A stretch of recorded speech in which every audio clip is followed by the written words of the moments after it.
വളരെ പ്രധാനപ്പെട്ട ഒരു വാർത്തയിലേക്ക് 2020 NDAയിലേക്ക് സാബു ജേക്കബ് BJP സംസ്ഥാന അധ്യക്ഷൻ രാജീവ് ചന്ദ്രശേഖറുമായി കൂടിക്കാഴ്ച നടത്തിയെന്നറിയുന്നു. പ്രഖ്യാപനം ഉടൻ ഉണ്ടാകും എന്നാണ് ഇപ്പോൾ ലഭിക്കുന്ന വിവരങ്ങൾ. കൂടുതൽ വിവരങ്ങളുമായി ഡാനി പോളാണ് ചേരുന്നത്. ഡാനി, എത്രത്തോളം നിർണായകമാണ് ഈ നീക്കം? ഇപ്പോൾ BJP സംസ്ഥാന കമ്മിറ്റി ഓഫീസിൽ വാർത്താ സമ്മേളനം തുടങ്ങുകയാണ്. ഇതിൽ തിരുവനന്തപുരത്ത് വാർത്താ സമ്മേളനം നടക്കുന്നു. സാബു ജേക്കബ് ചർച്ചകൾ നേരത്തെ തന്നെ അതിൽ പൂർത്തിയായിരുന്നു. നേരത്തെ തന്നെ നമ്മൾ വളരെ നേരത്തെ തന്നെ ന്യൂസ് 8 ഈ വാർത്ത റിപ്പോർട്ട് ചെയ്തിരുന്നതാണ്. 2020 BJPയിലേക്ക് എന്ന രീതിയിൽ തന്നെയായിരുന്നു എന്ന വാർത്ത വന്നിരുന്നത്. അന്ന് 2020 വളരെ ആർജവത്തോടെ സമ്മേളനങ്ങൾ നടത്തി, പ്രഖ്യാപനങ്ങൾ നടത്തി അത് നിഷേധിക്കുകയും ചെയ്തിരുന്നു. ഇപ്പോൾ ആ വാർത്തയിലേക്ക് എത്തിയിരിക്കുന്നു. ഇപ്പോൾ 2020 ബിജെപിയുടെ പ്രസ് മീറ്റിലേക്ക് നമുക്കൊന്ന് പോകാം. ഏറെ ശക്തി പകരുവാൻ സാധ്യതയുള്ള ഒരു രാഷ്ട്രീയ പ്രസ്ഥാനമായിട്ട് 2020 ഇതിനോടകം മാറിക്കഴിഞ്ഞിരിക്കുന്നു. ആ 2020യുടെ സംസ്ഥാന പ്രസിഡന്റ് എന്ന നിലയിൽ ശ്രീ സാബു ജേക്കബിന്റെ വരവ് ഞങ്ങൾക്കേറെ സന്തോഷവും അതോടൊപ്പം തന്നെ അഭിമാനവും നൽകുന്നതാണ്. അദ്ദേഹത്തെ സ്വാഗതം ചെയ്യുന്നു. അതിന് മുന്നോടിയായിട്ട് നമ്മളോട് സംസാരിക്കുന്നതിലേക്കായി BJPയുടെ സംസ്ഥാന അധ്യക്ഷനും NDAയുടെ ചെയർമാനുമായിട്ടുള്ള ശ്രീ രാജീവ് ചന്ദ്രശേഖറിനെ ബഹുമാനപൂർവ്വം ക്ഷണിക്കുന്നു. എല്ലാവർക്കും നമസ്കാരം. ഇത് ഞങ്ങൾക്ക് ഒരു വലിയ സന്തോഷകരമായ ഒരു ദിവസമാണ്. ഇന്ന് NDAന്റെ ഭാഗമായി 2020 ജോയിൻ ചെയ്യുന്നു.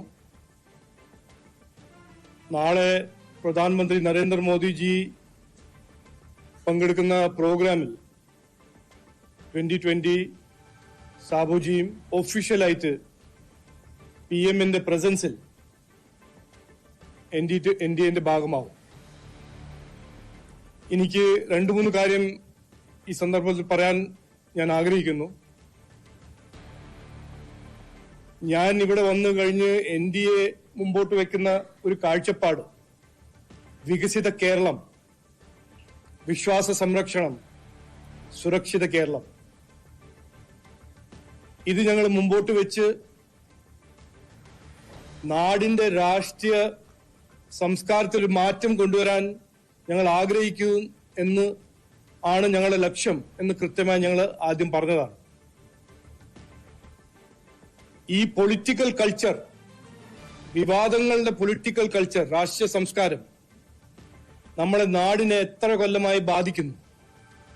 ആ മാറ്റം കൊണ്ടുവരാൻ NDA മാത്രമേ ഒരു മുന്നണി ഈ വികസിത കേരളത്തിന്റെ കാഴ്ചപ്പാട് മുമ്പോട്ട് വെക്കുന്ന ഒരു മുന്നണി ആണെന്ന് ജനങ്ങൾക്ക് ഇപ്പോൾ കൃത്യമായി മനസ്സിലാക്കി. അപ്പോൾ 2020 എന്ന പാർട്ടി നമുക്ക് എല്ലാവർക്കും അറിയാം, കുറച്ചു കാലമായിട്ട് 2016 മുതൽ വികസനം, ജനങ്ങളുടെ പ്രശ്നങ്ങൾ പരിഹരിക്കുന്ന ഒരു വികസനം പ്രാക്ടീസ് ചെയ്യുന്ന ഒരു പാർട്ടിയാണ്. അതിന്റെ അപ്പുറം സാബുജി ഈ നാട്ടിൽ ഒരു വളരെ ജോബ് ക്രിയേറ്റർ ആയ ഒരു ഓentrepreneur-ആണ്. അദ്ദേഹത്തിന്റെ ട്രാക്ക് റെക്കോർഡും അദ്ദേഹത്തിന്റെ ബിസിനസ് ആക്യുമെൻ കുറിച്ച് ഞങ്ങൾക്ക് എല്ലാവർക്കും ബഹുമാനമുണ്ട്. മലയാളിയായ എനിക്ക് അഭിമാനമുണ്ട്.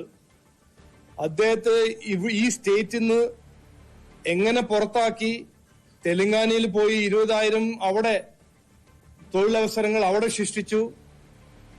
അപ്പോൾ NDAന്റെ ഭാഗമായി 2020 ഇന്ന് വരുമ്പോൾ അത് NDAന്റെ ആവശ്യമാണ്. പക്ഷെ അതിന്റെ ഒപ്പം എല്ലാ മലയാളികളുടെ ആവശ്യമാണ്. അദ്ദേഹം ഇവിടെ വന്ന് അദ്ദേഹത്തിന്റെ ആ ജോബ് ക്രിയേഷൻ ട്രാക്ക് റെക്കോർഡ് തുടരണം. വികസിത കേരളത്തിന്റെ വലിയൊരു ഭാഗമായിട്ട് ആ ഒരു ഇക്കണോമിക് ആക്ടിവിറ്റി തുടരുന്നതെന്ന് ഞങ്ങൾ എല്ലാവരും ആവശ്യമാണ്, നാടിന്റെ ആവശ്യമാണ്. ഞാൻ കുറെ മാസമായിട്ട് പറയുന്നു, ഇതുവരെ നടന്ന രാഷ്ട്രീയത്തിൽ വലിയ മാറ്റം ഈ ഇലക്ഷൻ വരാൻ പോകുന്നുണ്ട്. ഇത് നിർണായകമായ ഇലക്ഷനാണ്. നമ്മൾ എത്രയോ തവണ ഈ UDFും LDFനും മാറി ഭരിച്ച വിവാദ രാഷ്ട്രീയം കണ്ടതാണ്. അവരുടെ ഇക്കണോമിക് പോളിസീസ് ഒരു ഫെയിൽഡ് പോളിസീസ് ആണ്. 10 കൊല്ലം ഭരിച്ച് LDF നാടിനെ നശിപ്പിച്ചു. അതിനു മുമ്പ് 2016 ജനങ്ങള് UDF പുറത്താക്കിയത് എന്തുകൊണ്ടാണ് അത് ആരും മറന്നിട്ടില്ല. അവരുടെ അഴിമതി, അവരുടെ അനാസ്ഥ, അവരുടെ കഴിവില്ലായ്മ അത് ജനങ്ങൾ മനസ്സിലാക്കി 2016 അവരെ പ്രീണനം ജനങ്ങൾ മനസ്സിലാക്കി പുറത്താക്കി. ഇന്ന് 10 കൊല്ലം കഴിഞ്ഞിട്ട് LDFും അതന്നെ ചെയ്തത്. അപ്പോൾ ഈ വരാൻ പോകുന്ന ഇലക്ഷൻ NDAക്ക് നിർണായകമായ ഒരു പിന്തുണ ജനങ്ങൾ തരും.